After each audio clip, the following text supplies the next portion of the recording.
Don't you wish this could be a reality? Well, with the recent and long-awaited Helldivers and ODST crossover hitting Helldivers 2, PlayStation gamers are getting their first taste of Halo, and have been very welcoming to their Xbox-owning brethren. The Master Chief has been the Xbox brand's mascot since the console's inception. The Halo franchise is to Xbox what the Mario franchise is to Nintendo.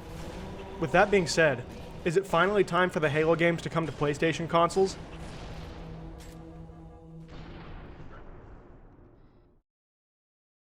My answer is Helldivers Yes. Oh, we're gonna do that take again? Because the pun was bad? Oh, okay. My answer is hell yeah! Look, unless you're still mentally 11 years old, or literally, I'm 11, so shut the fuck. Then the console wars are something you probably remember from a decade ago as a competitive marketing strategy from $2 billion companies to see who could sell more plastic boxes than the other. Or, as a more refined degenerate such as myself, a series of excellent South Park episodes from 2013. The winner is clear at this point anyways. Look at this graph.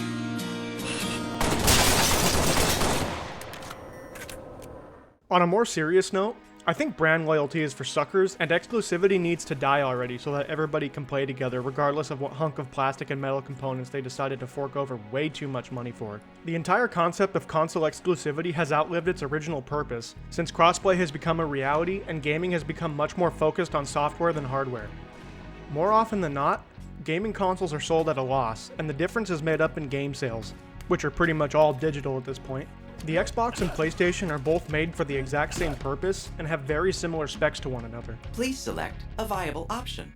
I've only really owned Xboxes my entire life, and there were many PlayStation games I wanted to play, but since I was too broke to afford one, I stuck to playing games that were available to me on the Xbox. I'm sure many PlayStation players who've never owned Xboxes feel the same. Not many people have the discretionary income to buy two current-gen consoles. Hell, it seems most people don't have disposable income at all these days. Oh, I have no money. It's hard out there. I'm sure there are still millions of PlayStation players on the planet who've never gotten to play Halo, solely due to the fact that it's not available to them. Asking the average person to shell out an additional $500 for a second console just to try out one new game series that they may or may not even like is insane. Nope. It's not like Xbox has a plethora of exclusives to play in the first place. It's pretty much Halo, Gears of War, and Forza, with a couple others. And that's pretty much the extent of it. PlayStation has always been the console with the most popular and most numerable exclusive games anyway. Imagine being able to play Spider-Man 2018 on the Xbox One back when it came out.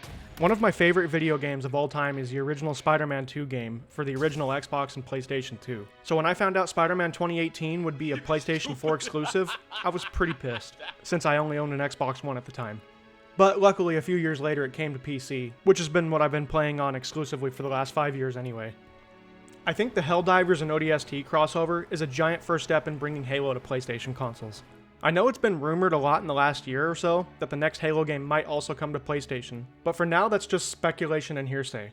If that is indeed true, then the same needs to happen to the Master Chief Collection, Halo Infinite, Halo 5 Guardians, and both Halo Wars games. All units. I know it's a long shot considering Halo 5 still isn't even on PC. I recently made a video about that, check it out if you want to see that. But we can hold out hope, can't we? I think bringing Halo to PlayStation would be a massive stepping stone to ending BS console exclusivity. It seems the worm is beginning to turn now that the newest Gears of War game is also on PlayStation. That's a huge milestone in my book. If Microsoft is willing to share their flagship franchise with Sony, then what's to stop Sony from extending the same olive branch? I mean, besides the fact that they're both billion-dollar businesses and megacorporations typically don't have a reputation of not stabbing others in the back when they feel like they could make a buck or two. Seriously though, I think if Halo came to PlayStation, then it would increase the likelihood of both companies giving up on exclusivity and making even more money. I mean, just think about it from a purely common sense point of view. If you were making a video game, and you wanted to maximize the amount of people that could give you money, wouldn't you offer your game to players on as many platforms as possible instead of limiting yourself to one? I'm not a game developer, and I understand that the game code might need to be a little bit different to run on various machines' hardware, but it's not like there aren't a ton of games that are available on multiple or even all platforms already. Lots of them are even fully crossplay enabled. And since we're on the topic of console gaming, let's discuss mods for a minute. My last video was about a Halo mod for MCC called Slipspace that allows players to engage in PvP naval combat. This mod is very polished, and with no exaggeration, is one of the best mods I've ever played. But unfortunately, Mods are only available through the Steam Workshop, and this leaves Xbox players behind. On my last video, I received several comments asking if Slipspace was on Xbox, with the answer sadly being no. Halo mods are carrying Halo on their back, and with so much of Halo's player base solely playing on console, I think making strides to adding mod support for Xbox would further bring this community together. Likewise, if the MCC does indeed come to PlayStation, I think the same privilege should be extended to them. The MCC is the cornerstone of the Halo community, and in my opinion, the glue that holds this community together. Aside from being a simple collection of legacy titles and a means of game preservation, the MCC is Halo's de facto player hub. Halo Infinite's cool and all, but the sheer freedom of ways to play and experience the Halo universe is truly infinite on MCC thanks to modders. With the Halo series being what it is these days, I think making the experience as consistent as possible between all platforms would go a long way in keeping the Halo community together, rather than in fractured subgroups. I'm not going to pretend to know what the logistical and technical requirements are to enable mod support for console. I'm sure to bring that into existence would be a monumental task in and of itself for sure. However, I do know that it's a possibility even if it is a long shot. I just want all players to be afforded the same opportunities to enjoy this amazing franchise regardless of preferred machine.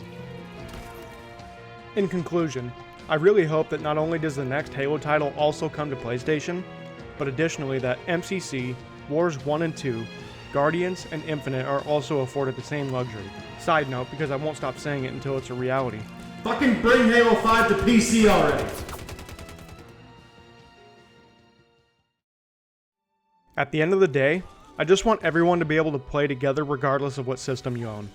We all love video games, and I think I speak for all of us who matured past middle school in saying, I'm glad the console wars are finally coming to an end. Here's hoping the future of Halo has a place on PlayStation so we can welcome our new brethren into the fold. If you've made it this far, you're an OG triple OG. Would you like to see Halo come to PlayStation, or should the Halo IP stay right where it is? Are you glad the console wars seem to be drawing to a close? Let me know your opinion in the comments below. I love reading your opinions, and I always enjoy discussing all things Halo with my community. If you liked this video, leave a like. If you hated it, leave a dislike. And if you're new, consider subscribing to the channel. Thank you all so much for watching, and I'll catch you in the next one.